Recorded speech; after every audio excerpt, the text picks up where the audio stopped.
Um, so a problem I've been working on specifically in my community that pertains to this is natural well gas brine, natural gas well brine, as well as produced brine, which is fracking waste. And they're not considered hazardous waste according to federal law, which is a huge problem. So they're not subject to all the protections that would normally apply. As a result, we don't have stringent enough regulatory guidelines for disposal of waste handling or radon emissions. So both natural gas well brine and produced brine have roughly equal amounts of radium-226 and radium-228. And under the radiological health rules, the West Virginia DHHR should be testing for radium, and they're not doing it. They don't do it since the DEP issues all the permits and regulates injection wells. The DEP has an agreement even to use this natural gas well brine as de-icer on our roads in Raleigh County, and that's especially troubling. No one, if they don't consider it hazmat and no one's testing for radium, yet they're spraying radioactive material on the roads, that's a huge cause for concern. And with no one's testing for the radioactive elements, so we do have a leaking injection well in Ritchie County and also one in Wolf Creek and Lockgilly, about 15 miles from where I am, that's failed.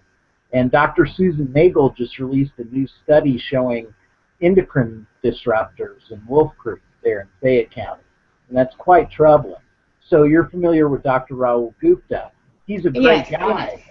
He's a wonderful man, but he's in now a bad position because he's appointed. So he's probably concerned with being fired, as would be the head of the DEP, if that makes sense. Anyone in an appointed position is in a precarious situation.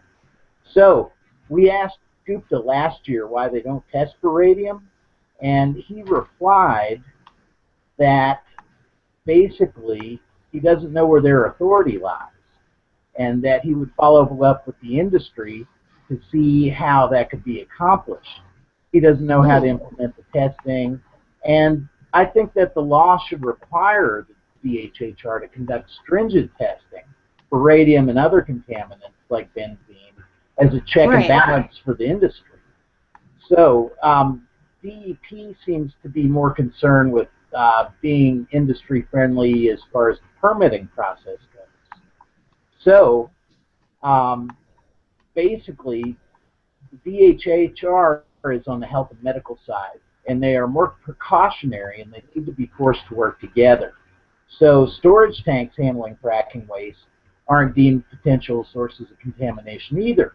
So we had a rather contentious hearing in Trap Hill last week, about 7 miles from my home here, where I pressed the DEP for radium testing and pressed them on the loopholes, and they told me if I didn't like it, to change the law, quote, end quote, which I intend to do.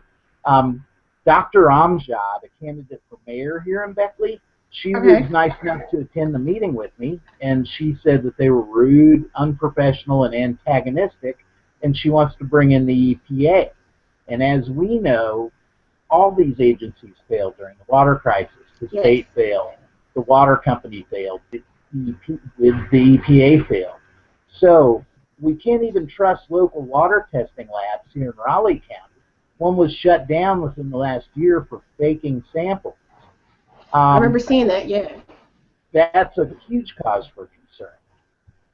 So basically, as a result of the DEP dysfunction and industry-side bias, we'd like to push for better, stronger legislation on this radium testing.